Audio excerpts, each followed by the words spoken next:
اب اس کے مقابلے میں ایک فقیر ہے، وہ جھونپڑی میں بیٹھا ہے اور وہ جو چیز آتی ہے کھا لیتا ہے اور اپنی ضرورتیں اس کی پوری ہو جاتی ہیں۔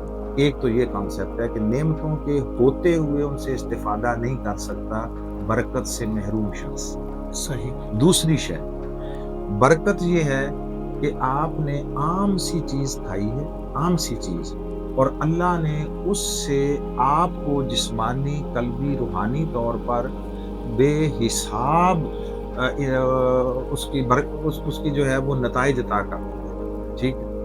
اب حضرت مولا علی شیر خدا اور تمام صحابہ کرام کا یہ معمول تھا، اس زمانے میں کثرت نہیں تھی مگر برکت تھی۔ اب کیا تھا، ایک گھر میں کوئی شے ہے، انہوں نے کہا ہمارے پڑوسی جو ہیں ان کے ہاں عرصے سے یہ شے نہیں پکی، ایک بکری کی سری ہے، ٹھیک ہے۔ انہوں نے ساتھ والوں کو بھیج دی، انہوں نے کہا ہمارے ساتھ ادھر سے تو آئی ہے، چلو ان کے پاس تو ہوگا، ادھر والوں کے پاس نہیں ہے۔ انہوں نے ادھر 7 گھروں سے پھر کر واپس اسی گھر میں آ گئی، ہر ایک نے دوسرے کی ضرورت کو اپنے اوپر ترجیح دیا، انہوں نے پکا کر کھائی، وہ جو ایک گھرانے کے لیے تھی وہ سب گھرانوں کے لیے کافی ہو گئی، یہ برکت۔ آقا علیہ السلام بیٹھتے بچپن اعلان نبوت سے پہلے بھی حضرت ابو طالب کے پاس، تو جب حضور دسترخوان پر بیٹھتے تھوڑا سا کھانا سارے گھرانے کی کفایت کرتا اور پھر بچ جاتا۔ ایسا درجنوں مرتبہ ہوا۔ حضرت ابو ہریرہ رضی اللہ تعالیٰ عنہ کو ایک آقا علیہ السلام نے تھیلی دی کھجوروں کی، ٹھیک ہے، اور فرمایا کہ اس کو اپنی ضرورت کے مطابق استعمال کر، بس اس کو جھاڑنا نہیں ہے، نکال کر دیکھنا نہیں ہے۔ اور آپ دیکھیے پورا دور رسالت میں آپ صلی اللہ علیہ وسلم وہ اس سے کھاتے رہے، حضرت ابو بکر کے دور میں کھاتے رہے، حضرت عمر رضی اللہ تعالیٰ عنہ کے دور میں کھاتے رہے، حضرت عثمان رضی اللہ تعالیٰ عنہ کے دور میں کھاتے رہے۔ میں نے ایک جگہ پہ کیلکولیشن دیکھی ہے، یہ کئی ہزار کلو بنتا ہے۔ انہوں نے خود بتایا کہ ہاں اتنی ہم نے کھائی ہے، اتنی بانٹی ہے، وہ جو اتنی سی تھیلی جو کمر کے ساتھ باندھ کر رکھتے تھے اس میں سے، پھر وہ جس طرح حضرت عثمان غنی رضی اللہ تعالیٰ عنہ شہید ہوئے تو وہاں گر گئی اور کھو گئی اور انہیں نہیں ملی۔ تو کہنے کا مقصد یہ ہے کہ اچھا تیسری شے یہ ہے کہ آپ وہی شے عام سی سادہ سی کھائیں اور اللہ اس کے نتائج آپ کو عمدہ دے دے، جیسے میں نے پہلے عرض کیا۔ اس کے لیے دیتا ہوں مثال حضرت مولا علی خدا کرم اللہ وجہہ کہ آپ کی پسندیدہ چیز جو ہے کھجور کے بعد وہ سوکھی روٹی تھی، اب وہ کھاتے تھے اور اس سے آپ اندازہ کر لیں درے خیبر اٹھا۔ یہ دروازہ خیبر کا وہ تھا جو 40 آدمی مل کر بند کرتے تھے، کھولتے تھے، 40 آدمی کھولتے بند کرتے تھے، اس کو ایک ہاتھ سے پکڑ کر جو ہے وہ کاٹ کے ڈھال کے طور پر استعمال کیا، جس کو علامہ اقبال نے کہا کہ جسے نان جویں بخشی ہے تو نے اسے بازو حیدر بھی عطا کر، دلوں کو مرکز مہر و وفا کر حریم کبریا سے آشنا کر، جسے نان جویں بخشی ہے تو نے اسے بازو حیدر بھی عطا کر۔ تو برکت یہ ہے تھوڑی سی چیز میں بہت زیادہ نتیجہ خیزی پیدا ہو ہے، اللہ پیدا فرماتا ہے۔ ہم کثرت کی طرف جا رہے ہیں، ہم اسباب کی طرف جا رہے ہیں، مسبب کی طرف نہیں دیکھ رہے۔ برکت پیدا ہوتی ہے اس کی تعلیمات، اس کے احکام کی اطاعت میں اور اس کے سامنے سر تسلیم خم کر دینے سے۔ اب ایک اس میں عمر کی بھی بات ہوئی ہے، معاملات کی بھی بات ہوئی ہے۔ دیکھیے وقت کو بھی اللہ تعالیٰ جس کے لیے جتنا چاہے پھیلا دے۔ قرآن مجید میں متعدد واقعات ہیں۔ حضرت عزیر رضی اللہ تعالیٰ ایک بستی سے گزرے جس کے مکانات بھی گر گئے اور اس کی بنیادوں کے پتھر بھی اکھڑ کر پھر رہے تھے ایسے دائیں بائیں۔ یا اللہ تو جو اس بستی میں رہتے تھے ان کو بھی زندہ کرے گا، کیسے زندہ کرے گا؟ یہ دیکھیں انسان مخلوق ہونے کے ناطے سوال آتا ہے، سوال ذہن میں پیدا ہوتا ہے۔ اللہ رب العزت نے ان پر موت طاری کر دی یا نیند طاری کر دی، موت لفظ میں اب 100 سال ان کو سلائے رکھا یا موت طاری رکھی۔ ان کے پاس کھانے پینے کا بھی کچھ سامان تھا اور ایک سواری بھی تھی۔ 100 سال کے بعد جب پوچھا کم لبستہ، کتنا سوئے ہیں؟ انہوں نے کہا لبست یومن، ایک دن۔ پھر کہا نہیں، او بعد یوم، ایک دن کا بھی تھوڑا سا حصہ، کیونکہ پورا دن آپ سوئے رہیں تو آپ فریش نہیں ہو کر اٹھیں گے، آپ کا جسم مزمحل ہوگا، نقاہت زدہ ہوگا، 24 گھنٹے میں اس کی جو ضروریات تھی وہ پوری نہیں ہوئی، آپ سوئے رہے ہیں، ٹھیک ہے نا۔ معدے سے لے کر پورے جسم کے اعضائے اندرونی نے جو کام کرنا وہ نہیں کر سکتے، وہ خوراک نہیں ملی ہے، جی بالکل ٹھیک ہے۔ تو جسم تو ہر لمحہ زندگی میں یوز کرتا ہے نا، خوراک، انرجی چاہیے، وہ نہیں۔ تو اس لیے انہوں نے پہلے کہا بے ساختہ کا یومن، ایک دن، میں جتنا فریش میں تو معمول کے مطابق کا مطلب ہے تھوڑا سا ایسا سو۔ اللہ نے فرمایا 100 سال سو، 100 سال۔ اب یہ بتا کہ تو کا انظر الی شرابک و طعامک لم یتصدع، ذرا اپنے کھانے پینے کی طرف دیکھو، اس میں اسمیل بھی نہیں پیدا ہوئی، یہ باسی بھی نہیں ہوا۔ اور یہ نہ سمجھنا کہ شاید ایسی 2 گھڑیاں گزری ہیں، اپنی سواری کی طرف دیکھو، اس کی ہڈیاں بھی مٹی ہو گئی تھی، وہاں صرف مٹی کی اندھیری پڑی تھی۔ 100 سال دیکھیے اس پر سورج کا طلوع و غروب یا موسموں کا موسموں کا اثرات عمل دخل وغیرہ۔ اثرات سارے، تو وہ اللہ نے فرمایا اب اس سواری کو دوبارہ زندہ کر دیا، زندہ، وہ جو مٹی بنی پڑی تھی، ٹھیک ہے، سواری پر 100 سال کو پھیلا دیا اور کھانے پینے پر 100 سال کو سمیٹ دیا اور ان کے وجود پر سمیٹ دیا۔ یہ برکت، تو جن پر اللہ کرم کر دیتا ہے ان کے اوقات میں برکت عطا کر دیتا ہے، وہ تھوڑے سے وقت میں بہت زیادہ نتائج ان سے لے لیتا ہے۔ اب جیسے استاذی المکرم حضور شیخ الاسلام ڈاکٹر محمد طاہر القادری مدظ اللہ علیہ، آپ نے اس وقت تک 1500 کے قریب کتابیں لکھی ہیں، 1500، جن میں سے 700 سے زیادہ چھپ کر مارکیٹ میں آ چکی ہیں۔ اور یہ کوئی چھوٹے چھوٹے پمفلٹ نہیں ہیں 10 20 100 50 صفحات کے، یہ ہزار پیجز کی کتابیں ہیں، جلدیں ہیں، بعض اس سے بھی زیادہ ہے۔ تو انسانی ذہن پہلے یہ نہیں مانتا، ان کی ایج اس وقت کوئی لگ بھگ 74 اتنے کے لگ بھگ ہوگی، ٹھیک ہے جی، تو 75، اس میں سے 20 سال تو آپ نکال دینا تو وہ تو تعلیم اور اس میں سارے میں گزر گئے، باقی کتنے 54 رہ گئے جی۔ 1500 کتابیں، اس کو تقسیم کر لیں، 8000 سے زیادہ آن ریکارڈ خطابات، ٹھیک، پوری دنیا میں ایک نیٹ ورک 120 ممالک تک پھیلا، اس کی لقاحت، تنظیمی دورے، میٹنگز، فیملی کو ٹائم دینا، دنیا میں ٹریولنگ کرنا، لاکھوں میل کا سفر طے کر چکی ہیں شرق سے غرب تک، ٹھیک ہے۔ آج ان پر دنیا کی یونیورسٹیز میں پی ایچ ڈیز ہو رہی ہیں، ان پر ڈاکٹر طاہر القادری پر۔ یہ بھی تاریخ کا منفرد واقعہ ہے کہ کسی شخص کی زندگی میں اس پر پی ایچ ڈی ہو رہی ہو، اتنا ریسرچ ہو رہی ہو، کیسے کر دیا؟ یہ برکت، یہ برکت۔ اور انہوں نے تنے تنہا وہ کام کیا ہے جو ادارے نہیں کر پاتے۔ مجھے دنیا میں کوئی فرد نہیں کہہ رہا، دنیا میں کوئی ادارہ دکھائے جس نے اتنے محدود وقت میں اتنے ریزلٹس دیے، اتنے نتائج دیے۔ یہ ہے برکت، یہ ہے برکت۔ اور کچھ لوگوں کو بہت سارا وقت ملتا ہے، اتنا ہی ہوتا ہے، ان کا بھی 24 گھنٹے کا ہوتا ہے، وہ اس میں سے کچھ بھی نکال نہیں پاتے۔ سو انسان کے ذمے کسب ہے، انسان کے ذمے محنت ہے، جد و جہد ہے، پورے یقین و اعتماد کے ساتھ ریزلٹس کو اللہ پر چھوڑے، توکل کرے، مگر اپنا کام کرتا رہے، تو اللہ رب العزت پھر اس کے کام میں برکت عطا کر دیتا ہے، پھر تھوڑی محنت سے زیادہ نتائج پیدا ہونے لگتے ہیں۔ یہ ہے برکت۔